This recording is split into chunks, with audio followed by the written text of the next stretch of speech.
সহ সভাপতি হিসেবে পদপ্রার্থী হিসেবে এই প্যানেলে উপস্থাপন করছি।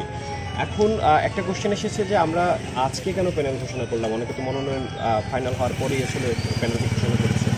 আমরা আসলে বলতে চাই যে আমরা আসলে যে বিশ্ববিদ্যালয়ের বিধিমালা ছিল যে কখন থেকে প্রচারণা করা যাবে, কখন থেকে মাঠে নামা যাবে, আমরা সেই বিধিমালাগুলো মেনেই আসলে আজকে করেছি।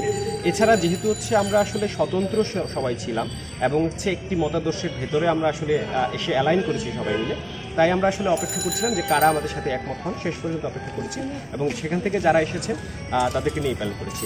আর মূলত হচ্ছে আসলে আমাদের প্যানেলের মূল কথাটা কি? মূল কথাটা হচ্ছে ন্যায্যতার হিস্যা। ন্যায্যতা বলতে আমি কি বোঝাচ্ছি?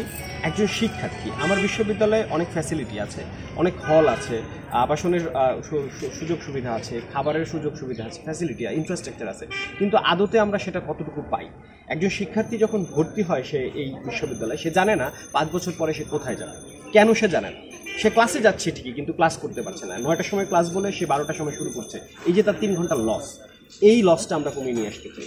যে সুবিধাগুলো অলরেডি এক্সিস্ট করে এবং যেগুলো ম্যান্ডেটরি আমার হচ্ছে বেঁচে থাকার জন্য খুবই প্রয়োজনীয় এই বিশ্ববিদ্যালয়ে, সেই বিষয়গুলো নিয়েই আমরা আসলে ন্যায্যতার দিশাটা আমরা মেধাক্রম অনুসারে সরকারি ও বেসরকারি খাত নিশ্চিত করে শিক্ষার্থীদের জীবন ধারণ ও শিক্ষা কার্যক্রম চালিয়ে নেবার জন্য মাসিক অন্তত 4,000 টাকা দিতে হবে।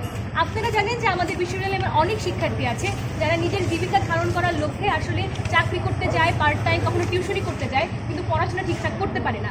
এই প্রয়োজনগুলো ঠিকঠাক অ্যাড্রেস করে প্রশাসনকে তাদের জন্য মাসিক শিক্ষাবৃত্তির আয়োজন করার জন্য আমরা বাধ্য করি। বিশ্ববিদ্যালয়ে ভর্তি হওয়া প্রত্যেক বিভাগে প্রত্যেক শিক্ষার্থীকে শিক্ষা সামগ্রী বাবদ কিছু অর্থ প্রদান করতে হবে। ক্যারিয়ার, আমরা চাই স্নাতক অন্তিম বর্ষের শিক্ষার্থীদের জন্য বিভাগ ও কেন্দ্রীয় প্রশাসনের সহযোগিতায় বিভাগ ও এক্সপার্টাইজ অনুযায়ী চাকরি ক্ষেত্রে ইন্টার্নশিপের সুযোগ নিশ্চিত করতে। একই সাথে আমরা চাই গবেষণার সুযোগ তৈরি করতে, ক্যারিয়ার ফেয়ারের মতো জিনিস তৈরি করতে এবং গবেষণার সুযোগ তৈরি করার জন্য আমরা চাই শিক্ষার্থীদের গবেষণার জন্য একক জার্নাল তৈরি হবে। সেটা ছাড়া কেন্দ্রীয়ভাবে শিক্ষকদের কাছ থেকে গবেষণা প্রস্তাব নেওয়া হবে যেখানে শিক্ষার্থীদের অংশগ্রহণের সুযোগ রাখতে হবে। একইভাবে চতুর্থ বর্ষে প্রতিজন শিক্ষার্থীদের এই যে বাধ্যতামূলক গবেষণা কর্মে যুক্ত হতে হয় সেখানে বিশ্ববিদ্যালয়ের ফান্ডিং আদায় করতে হবে। বিদেশি জার্নালে কাজ জমা দেওয়ার জন্য অর্থায়ন, ট্রেনিং এগুলো গঠনগত পরিবর্তনের মধ্যে আনতে হবে।